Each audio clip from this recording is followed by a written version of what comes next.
Hello, Impact Makers. I'm Virginia Cincromani, a sustainability trainer, coach, and author. Welcome to the Good Communicator. You're probably wondering, what's the Good Communicator? It's your go-to podcast built exactly for you, the sustainability professional, to help you turn sustainability from a hurdle to triumph. Here, we break down the art of effective communication to make sustainability irresistible and co-create new futures. Come on a journey with me as we dig into proven frameworks and actionable strategies and demystify the process of influencing others in every episode. From building trust and using empathy in communication to overcoming resistance and inspiring action, we craft, we inspire, we co-create the perfect message that doesn't just remain in the head, but moves hearts towards sustainable change. Hello, Ben. Hi. Welcome. Thanks for having me. No problem at all. Thank you. Well, you'd be pleased to know you're my first guest on this new podcast. So, That's I feel exciting. honoured. I know, right? Well, it can only get better from here, can't it? So. Right. Do you want to introduce briefly yourself? Generally speaking, what do you do? Yeah, so I'm a sustainability professional. I would coin myself as a generalist. I've always kind of worked in corporate sustainability for kind of FTSE 100 and FTSE 250 corporates in the UK, ranging from over-the-counter medicines to fast-moving consumer goods and high-tech engineering and medical devices. So it's quite a range, all kind of manufacturing companies based in the UK with factories all over the world. So it's been quite an interesting journey so far. Absolutely. Interestingly, how we met, Ben. Well, a couple of stories there. Yeah. Maybe. Do you remember? When did we first get in contact? Gosh, I think the first time we got in contact was when maybe I was perhaps a bit of a fanboy about your book. Okay. About your first book. And I asked you to come and talk at a IEMA event. Oh yeah, that's true. Okay. You did that. But and then you were one of my university lecturers while I was doing a master's for a while. You have also been in my life as a coach and facilitated kind of strategy sessions and things with my team at one of the companies I've worked at. So we've interacted quite a lot. I had the great pleasure of kind of proofreading your new book. I know, right? You're one of the key people that helped making the Good Communicator a reality. Well, it is not at this time, but it will be hopefully soon. And you gave me lots of good ideas as well. So thank you for that, first and foremost. And I was going to say LinkedIn, but actually, obviously, there was more to that story. Yeah. Right. So the reason why I invited you today is because through all of these interactions and everything, I've seen an evolution in Ben. And I was curious to see, how you perceive that evolution. How did that work for you? Because today I wanted to talk about how you managed to influence the top management of a company you worked for, a large company, in fact, to embrace sustainability, starting from, not much. Mm-hmm. So do you want to tell me how did you do that? It is really hard. I think right at the beginning when you try to build these relationships with people so you can understand what their challenges are and then try and influence how the business operates so it can operate more sustainably, it kind of feels like you're 16 again and trying to date girls. And it's just the most nerve-wracking, awful thing. It really is. And there is a lot of rejection. Obviously, everyone's experience dating is different, but mine was definitely full of rejection. And so And you'd go in and you'd make these wonderful suggestions to, maybe the board or just senior managers on their own, and they'd look at me and kind of, with almost a look of pity. And they're obviously thinking, you don't understand business. And I think maybe that is the biggest challenge for people who, particularly people who've come out of university having studied kind of sustainability, environmental management things, and then gone into business. We don't understand business because that's not what we know. And I think the first kind of 2 lessons I had to learn was it is all about relationships. Most sustainability teams are under-resourced, underfunded, and often undervalued. And so it's a lot of the achievements you can make are done on favours, influencing people, and you have to build kind of this relationship capital up with these people, which means sometimes you're doing things for them that really isn't your job. It's not about sustainability, but you're doing it to build that relationship capital. Or other times you can turn around and say to them, look, I need your help with this. And that allows you to pull on that you've built. And then I think the other thing is learn to speak their language, because the manufacturing director speaks his language, and the chief financial officer speaks their language, and the CEO speaks their language, and the company secretary, head of legal, they speak their language. Everyone will speak their own language, and you have to be able to speak them all, which, well, it's not easy, because, we sitting down with accountants, and then you come out of that meeting having had to speak finance language and get your head into that space, and you might move from that to go and speak to the marketing team, which is a completely different culture and language and way of doing things, and you've got to be able to bounce from all of these different team cultures and team ways of doing things and professional status quo in each of these different professions, and you've got to be able to bounce through all of them and be comfortable in all of them, whilst continuing to build those relationships and build that relationship capital. So at the beginning, you said you went to the board meetings initially before actually understanding all of this about building relations and changing the way you speak to people and speaking their language, just, using your words. Yeah. You used to go there with wonderful ideas, a bunch of flowers and chocolate type of thing. Yeah. Yeah. But then you got rejected because they thought you didn't understand business. So tell me more about that. What happened there? Because that means obviously people, and I think that this is a common mistake, a common myth, that business is incompatible with sustainability. So how did you make that connection for them? So I guess it happened first in manufacturing, and I was talking about lowering energy and lowering waste and increasing recycling. And they were looking at me and just seeing costs. Mm-hmm. But when I changed my language, and I'm talking about exactly the same thing, but I went in and talked to them about operational efficiency, which in manufacturing is making better quality products with less material and less energy and less mistakes, which to me sounds very similar to sustainability. Because it's the same thing. It's just in manufacturing you call it operational efficiency. And once I'd realised that, and I'd done this big proposal about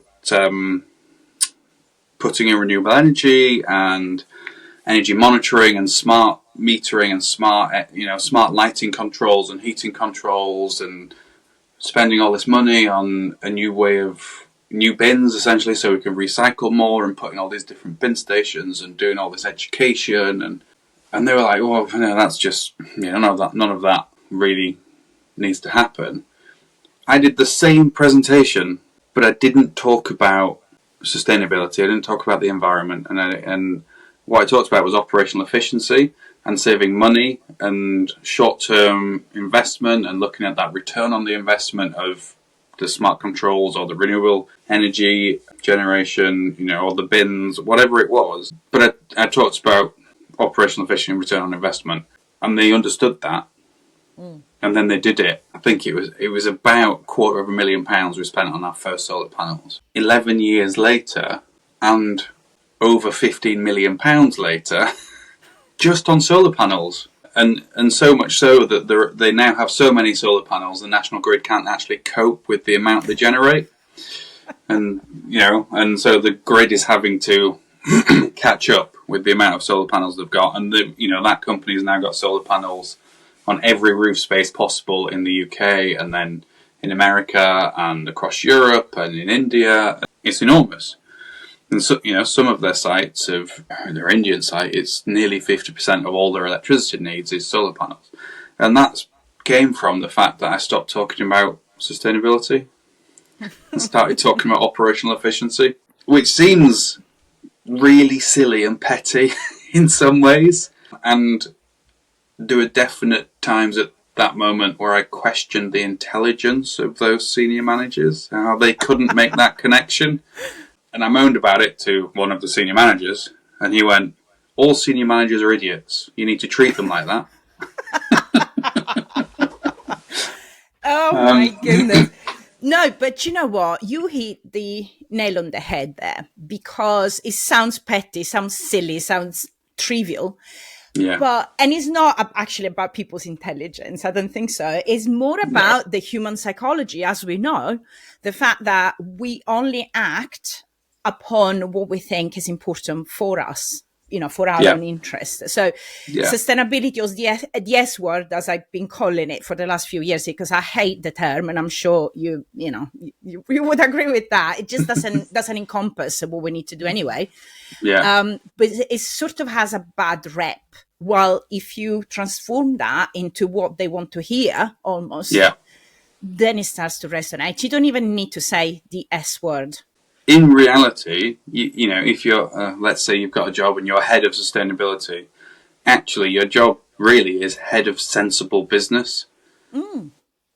Because it's not about just making the business more sustainable. It's about doing it in a sensible way that's probably pragmatic. It's probably a compromise on both sides. But what you're doing is making the business more sustainable in the fact that it will last longer as a company because it has a reason to be there, rather than it's just a machine that consumes things and sells things that people don't really want. If it's sensible business, you are consuming things in a wise and sensible way, and you are selling things that make a difference to people's lives, that's positive.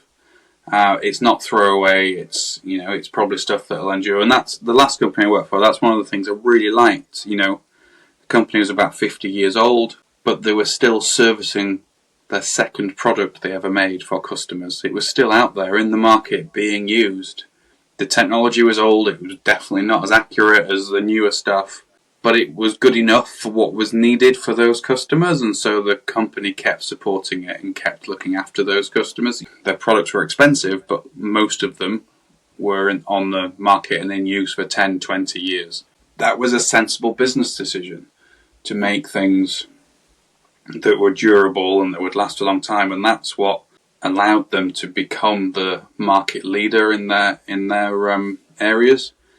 They invented the technology, and other people have copied it, but their technology is very durable, and I think that's really, it's part of being sensible. It's part of understanding what the market needs. And I've never worked anywhere that's done this before, but they would invent products and technologies that solve problems that customers didn't know they had, and then spend a number of years educating customers to the fact that there's a problem and it can be solved. That's not always the right thing to do, but for them it was disruptive and it worked.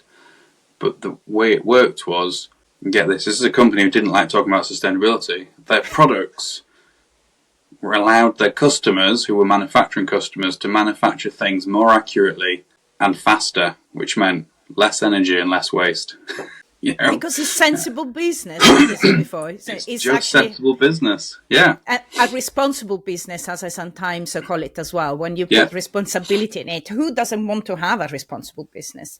Who doesn't want to have a common sense business? And I think also in the language we use, sustainability professionals, we should really start shifting towards this sort of thing, because I think it resonates a lot more with business people anyway, because who wants to be irresponsible not sensible, etc., etc. One thing that you said before that really sort of caught my attention as well was about the fact that they did it without knowing that they were doing it. So it's also highlighting what they already do right, I suppose, and say, do you know what? It's not all bad. You can build upon this little thing you're doing well, the mentality of building something that lasts as opposed to inventing something new. And another thing that you said that really was, quite interesting for me is they found a problem that their customers didn't even know they had. And I think that's something that I've been advocating a lot when I speak and do training with sustainability professionals. Is not necessarily just transferring your knowledge to other people. It's actually finding problems that can be solved via sustainability that people might not even see because we get so used to whatever, life, when things can be done better, more sustainably. Yeah, I think you're right in recognizing the good work that is being done. I think that's really important way to build relationship capital. It's not very British to say, well done, you're doing a good job. But to hell with being British, and actually the more American cheerleader kind of you could be for people like it, and they might not visibly show it, but they like being told they're doing a good thing. They like being told, well done. Going back to the analogy of dating, you don't go on a date and tell them what's wrong with them. It doesn't work. No, I don't think so. and it's the same if you go into a meeting with somebody and you say, well, these are all the things wrong with your company, you'll get nowhere. Yeah. But if you go in and go, these things are really going well, this is great, and even if it's really simple things, it doesn't matter. It's these things are positive, they're doing well, it's moving the company forwards, it's progress, well done everyone. Here's some things we could make us move that further forwards. It's no different building those relationships than it is with any other relationship. Being positive and polite and kind, it's really important. And when someone has your back in a meeting, it doesn't matter if it's the CEO that sides with you and that's the first time you've ever spoken with them or whatever, and they side with you in a meeting, or it's whoever it is, send them a note, an email afterwards, just say thanks for your support in that meeting, I really appreciated it. And that's all you need to say, and that gives someone a warm fuzzy feeling. And even the scary board members like warm fuzzy feelings, it's an important thing for them. Absolutely. And actually on the same line, so you have been in charge of people, I suppose, throughout your career. How has this particular technique worked with working with other people within your team? I always tried to be very open. As far as I possibly could, my team knew everything that was going on. So if I came out of a one-to-one with my manager and there was actions for me or members of my team, the whole team knew about them and what was discussed. I told them all. I've worked for managers at some points who like to keep a lot of things very close to the chest, and it felt a bit like a power game, and it just doesn't work. I think if you want your team to believe in what you're doing and support you, then you really need to be completely open with them. And I think that, coupled with being grateful for the efforts they put in, is really important. I think we often forget that we contract people for a certain amount of hours a week to work, and we can expect them to work hard during those hours, but anything they give beyond those contracted hours is just out of the goodness of the heart. And we can't ask for it, we can't demand it, but we can be incredibly appreciative when it happens. And learning how they want to have that appreciation shown is important. I've had people who, what they want is flexible working, so if it means they've worked all evening, they want to start a couple of hours late the next day. Great. I've had other people who want a quiet, discreet thank you, or a message or an email. We want other people who want everybody on the team to know about it and they want to be thanked publicly. Other people want a bar of chocolate. I mean, this is going to sound mad, but one of the things I've always done is at Christmas I bought my entire team an advent calendar each. And it's their work advent calendar, and they have it on the desk and it's there at work. Now, and they're not allowed to eat ahead, they can only eat stuff after the date's passed. So on a Monday, every Monday they come in, they've got 3 chocolates to eat for December, which is December's hard, everyone's working and it's coming to an end and everyone knows something more fun's going to happen next. And then at Easter I'd buy them all an Easter egg. Advent calendars are £2, Easter egg might be 3. It's not a lot of money, but the amount of goodwill that brings is incredible. Just showing a little bit of appreciation, and that's so open communication and appreciation, I think, is really important. Part of open communication is also saying this could be better, but I have found with most people, when you say you need to be better at this, whatever, and you say it's something they need to change, it's a difficult pill to swallow. So I would generally approach it with, I think we could do better at this. How do you think we could improve this area of work in the business? And sometimes I'd do that individually. Sometimes as a team, I'd say, I've noticed as a team we're not doing that great in this. Does anyone get any good ideas? And it might be only one individual on the team that's got the problem. But if other people don't have the same challenge, they know good ways to solve it. And their way might be better than my way, because everyone's individual. And so collectively discussing that as a team challenge I think is a great way to crowdsource an answer to that. I think you're bringing up a couple of amazing points, which are very much in line with the idea of co-creation that I'm trying to push out in the world, which is the individuals can do a lot, of course, but it's when you work together with others that the magic happens. And it's not just about blaming the individuals, because we're all human and we'll make mistakes. Of course, if it's being done viciously, to sabotage, that's another thing. But I'm sure none of the people you worked with had that, evil ideas behind the mistakes. So it's about the greater good for the company, for the planet, of course, in a sustainability team. And the co-creation element is so important. And I love how you brought up your way of doing it, which is the coaching way, meaning how can we, as opposed to you imposing your ideas.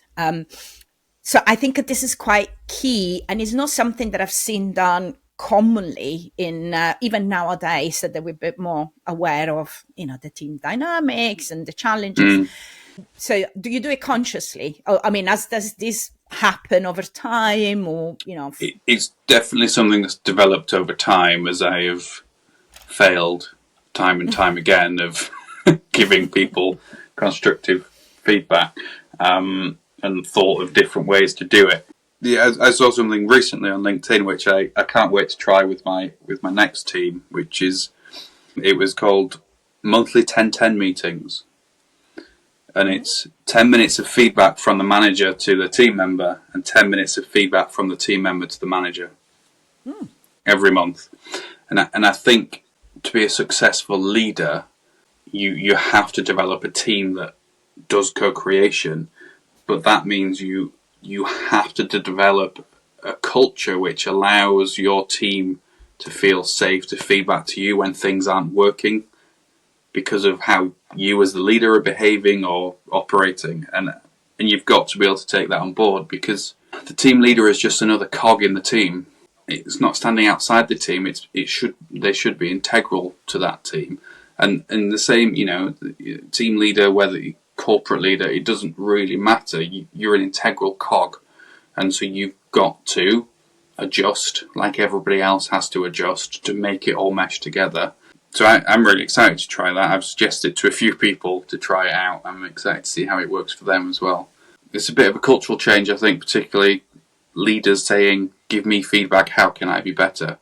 Yeah, absolutely. And you, I think, were the first one to mention, while you were reviewing the book for me, the work of Brené Brown, which I'm familiar with, and I've been familiar with, because she talks a lot about vulnerability and Dare to Lead. To Lead is one of her latest, I think, books, if not the latest. And she does talk about power over, power within. And I think this is exactly, in her word, what you're talking about. So instead of overpowering others and just imposing your views as a leader. You're part of the team, and the power, actually, you empower others. Because I think when you ask for their opinion, they feel important, and it's rightly so, because everybody's important within a team. They're all, otherwise they wouldn't be there. Otherwise, they are, it's like an organism that works together. And so it's important that the leader, although it's the leader, actually receive feedback from the team. And I think, that's going to be quite interesting to see how he works, because it's not done normally. I guess we are still trying, and I think the best word here is still trying to recover from the old way of doing business. Absolutely. And some organisations have moved far faster than others to be more people first leadership, but there are plenty of organisations out there that are still very much well, I am the manager and I said so thou shalt. Hopefully it's a dying breed. It's also a sign of weakness, and I think a sign of insecurity. Like you're not secure because you feel scared of the feedback. I think so, and I think as someone kind of trying to be that instigator of change around sustainability in a business, you have to go and work out what type of managers and leaders these people are.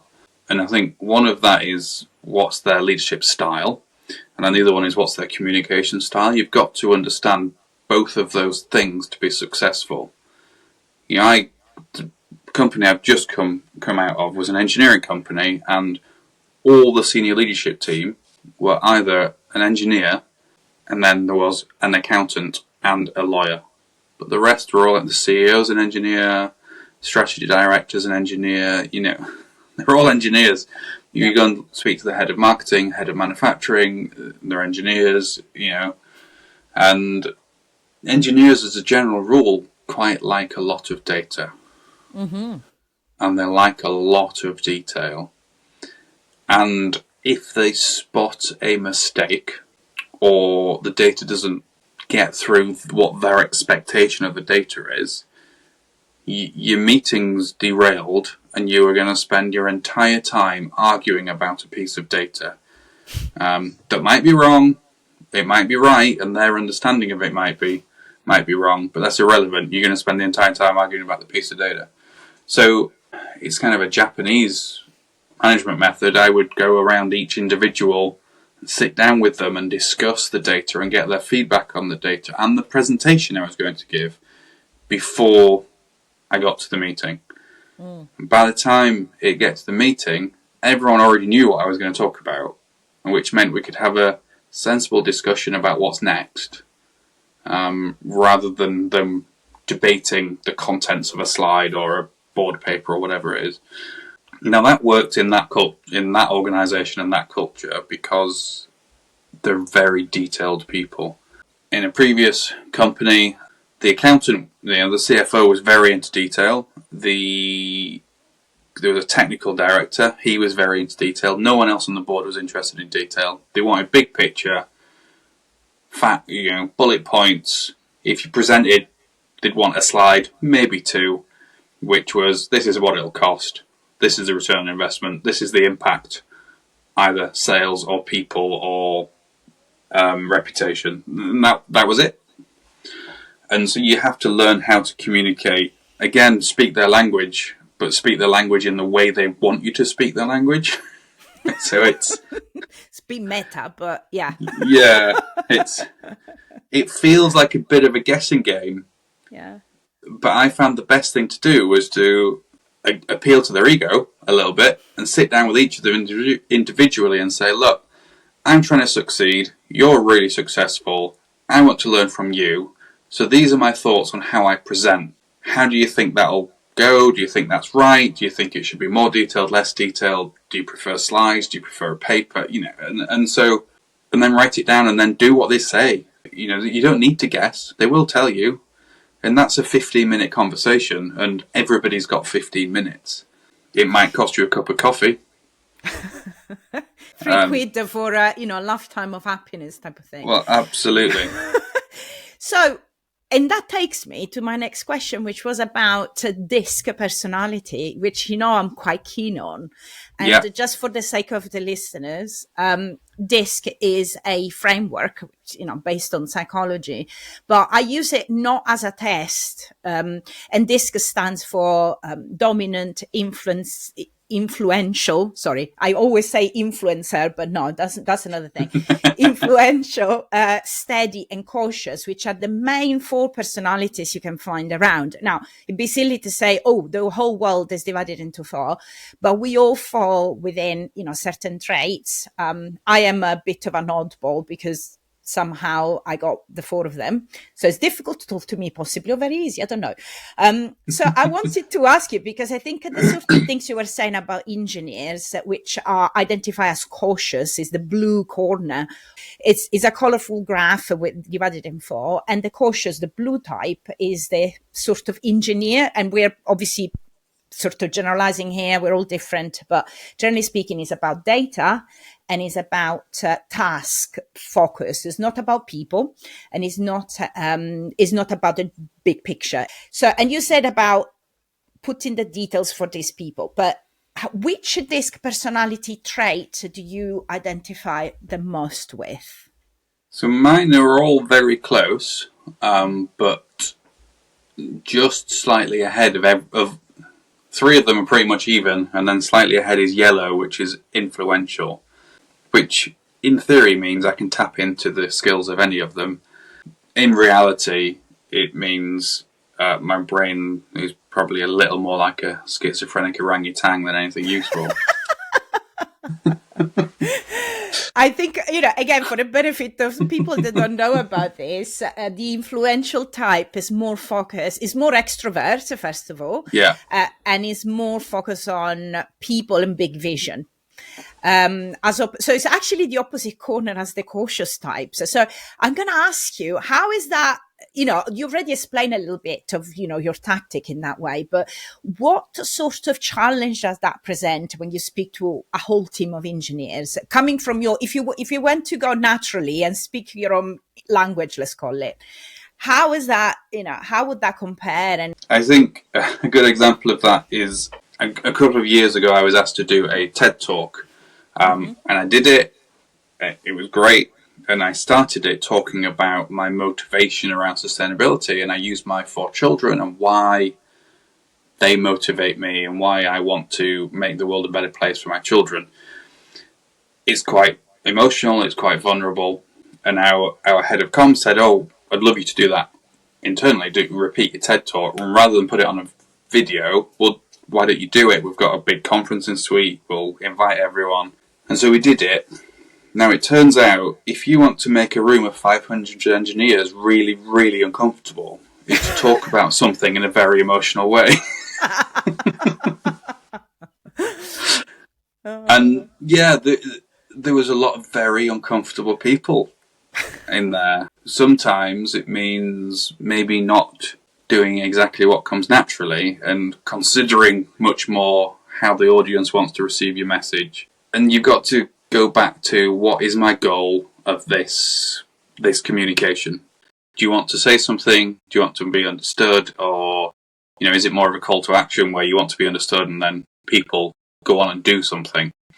And if you just want to say something and feel like you've been heard, but you're probably not, then just do it however you want. That's absolutely fine.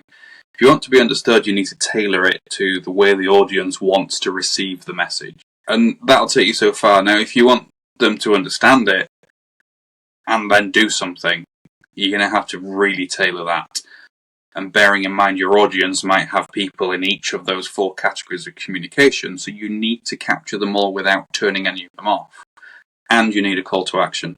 And the call to action will be different for each of those communication styles, sadly. And it might mean that, let's say you're doing a presentation in a meeting, and it might mean some people, because they're cautious and they like detail, you've sat down with them beforehand and you've gone through what you're going to talk about, you've got their opinion on how it's being talked about, and they kind of approve the message. Other people, you might want to leave them with a takeaway. whether it's a printout or it's a follow-up email or a follow-up message, whatever it is. Some people might want, so you've got people who want something before, you've got some people who want something after, some people might want something instantaneous and want to join in, so inviting some participation will help them. And then the people who communicate like you want to communicate anyway, you know how to communicate with them, and just do what comes naturally for them. But I've got a good friend, and I think this is the point where you're communicating across a group of people. You have to do what his father told him when he went to his first interview, which was be yourself, but not too much. And it's the same. If you're blue and you're cautious and you love detail, fine, present some of that because the other blue people in the room will like it.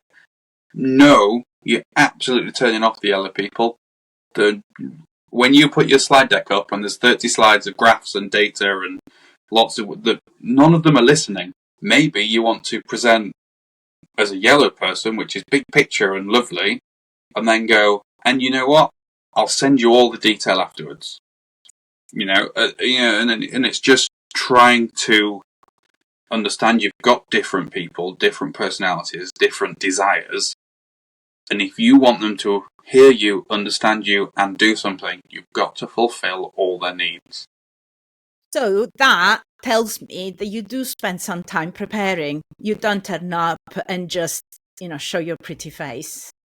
No, you've got to put your makeup on first. Yep. Yes, the hours of preparation that can go into 15 minutes in a board meeting. I remember the first time I wrote a board paper and then was successful in getting it through. I started writing it about 3 months before the board, and I probably spent 3, maybe 4 weeks actual time on the paper and getting it peer reviewed, and then going to different members of the board and executive committee on what their thoughts were and should it be different, should it be changed, what we should include, what not. And then when I got it to a place where everyone was pretty happy with it, I went to our comms team and said, can you make this pretty? Because that's not my skills. And one of them was like, yeah, I can do that. And it took her about half an hour, lining everything up and putting some extra stuff in it and making it all neat. That would have probably taken me another week. You can do the legwork yourself and the research and how it needs to be communicated, but rely on other people's skills to where they've got skills that you haven't. And I think that also comes down to, if you have a team of people you can use, you might be the leader, but you might not be the right person to whatever chair that meeting or do that presentation or facilitate that discussion. And it might not be because your skills aren't good enough. It might be that you're just not the right person for that group. So be aware of the personality types and the communication types you have in your team, and then think about the group you're going to do your communication with and decide, actually, it's a group of red people who are really dominant. Is a yellow person the right one? Do we want someone who's influential? Do we want someone who's cautious and detail-orientated? Do you want another red? Do you want someone who's fairly even red? And you've got to try and work that out, and then use the people and the skills they have. Don't let your ego get in the way of that success, I guess would be my advice on that. Great, because there are so many considerations to take on board before, like we said, before you actually have the event. And it's about the personalities. It's about also whether you are a peer or not, because there are other things. I mean, we could stay here until tomorrow and talk about the status of people, and how you have to come across as, peer or below them, because otherwise they feel offended and, the status is under threat. There's a lot of psychology behind it, but I think you've done a fantastic job in mastering all of that over the time that you have, obviously, you've been in charge in the latest job you had, but also through the master's degree, I suppose, because some of this stuff came up. I remember when we were teaching you guys, and there was about, stakeholder management and how to engage with different kinds that are interested, powerful, or neither. And so I think some of this probably has had an influence on you, right? Yeah, no, absolutely has, and I think that's one of the keys to being successful is you're always learning, particularly in sustainability. I think there's always new regulations and legislation to learn, but there's also, I hate the term, but there's always new soft skills to learn. They're not soft skills; they're essential skills, but they're there, and you have to learn them and hone them and continue to do that forever, I think, and being open to be able to actually realize you're not amazing at everything. As well, understanding other people's perceptions. So, I come out as yellow, as influential, people who are able to hold a room and read a room and persuade people to do things. Now, my previous boss was red. Redder than red. Absolutely red. So red it was unbelievable. And that's a dominant personality, just for very dominant, very aggressive, very loud and boisterous, and he sat me down one day. He said, "Your problem is you have no gravitas." And I was like, "Okay, what do you mean?" And I instantly, to be honest, went red, went very defensive, and I was like, "So what do you mean by that?" And then went blue because I want details and examples, and the example he gave me is when he walks onto the factory floor as the manufacturing director. He's like, everyone starts working harder and people scuttle back to the stations. And he's like, that's it, that's gravitas, that's presence. I was like, no, that's fear. Yeah. And for him, it was the same thing. Because a dominating character, he liked to dominate and he liked people to know he was in charge. And so you may feel, in whichever category you find yourself, you may feel you've been really successful. But don't be surprised if you have peers or team members or superiors who say you don't have the skills needed. They're not necessarily right. They may just see things through a different lens. And you will still have to tailor how you communicate with them to make it successful with them. But don't take it as you're a failure. Take it as you haven't mastered how to communicate with that type of person yet. I love it. And in fact, bringing this to a close, what would be your top 3 tips to improve sustainability communication for somebody that is starting today?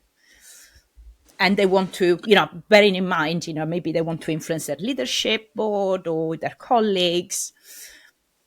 What would you say? Relationships. Build the relationships. Take time to build the relationships. It is essential work. Don't feel like you're not being productive if you are sat with somebody for 10 minutes drinking coffee and chatting about their holiday. You're building relationships, you're building relationship capital, which is essential. The other one is learn their language. So, learn the language of finance, learn the language of manufacturing, etc. Be able to translate sustainability into theirs. And if you're new, go and speak to the various stakeholders around the business. And my conversation nowadays would be, what challenges are you facing and how can I help? Rather than, hey, I'm the sustainability guy, these are all the things we're going to do. Go and find out what problems they're facing. And as you say, I could help with this because, maybe you talk to someone and they say, actually our costs are out of control here. You go, well, I could help with this because if we run a campaign around switching the lights off and turning off unattended equipment, we can save money. Why don't I help you look at where those inconsequential things are that are costing us money? And it might be printing, it might be excessive travel, whatever it is. And you are solving the problems with sustainability. I think that's a really powerful tool. There you go. That's 3. Wonderful. And you haven't mentioned you haven't said one word which popped into my mind throughout this chat, which is empathy. You've been empathetic a lot. You are empathetic, also yellow personality, focus on people. that's one of your strengths. It's not, it's not a weakness like it's perceived probably by No. your ex-boss who would think of fear is the way. But actually love in the, quote unquote, as in empathy and trying to understand what other people are thinking, the way they like to speak, and, the problems. So you said, how can I help? All of that is underpinning empathy, right? Yeah, and I think it's, empathetic leaders are really important, and that doesn't just mean having empathy for people who work for you, but it's having empathy for everybody. Everybody has other things in their life. Everybody has good days, bad days, and I think to be successfully empathetic, it goes back to building those relationships that are open and honest. Went into a one-to-one with a boss at one time who was dominant. I've had a lot of red dominant bosses. Yeah. And they're just like, are you okay? Hi, how are you? You're right. Yeah. And I went, are you sure? Because he just didn't feel right.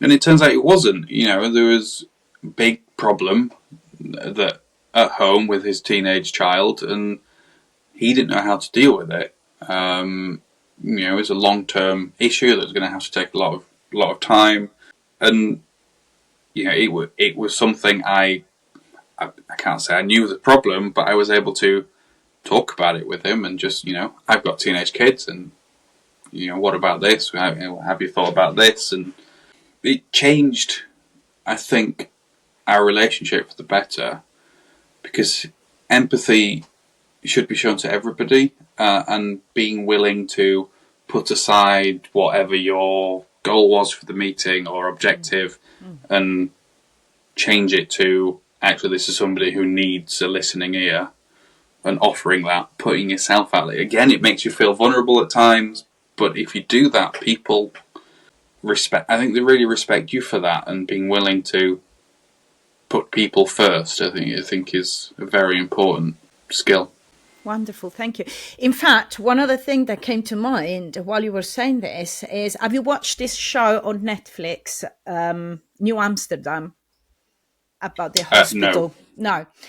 But the main character is the medical director, new medical director in this public hospital in the US. We know in the US they have massive problems with insurances, etc.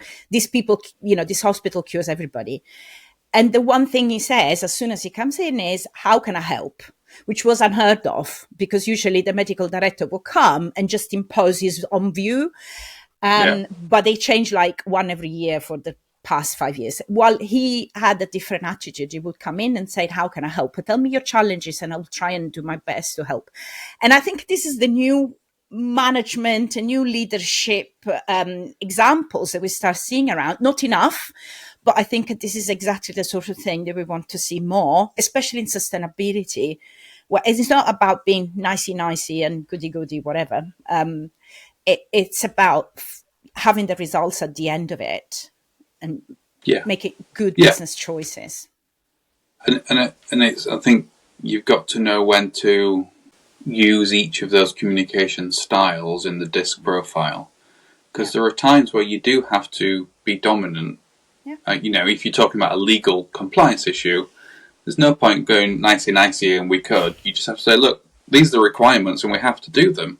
Now, the discussion there is, how do we do it, not whether we should or not. But you can only do that if you have built those relationships, which is around it, and empathy is how you do it, and time. Thank you, Ben. That was fascinating. I'm sure the listeners will love this, and I'm looking forward to hear the comments. And thank you for sharing your story. Thank you for being an all-round amazing human being and helping me so much in the last few months, especially with this big project. And good luck with the exciting next chapter of your life. Brilliant. Thanks for having me. It's always fun to talk to somebody who knows what they're talking about. Thanks, Ben.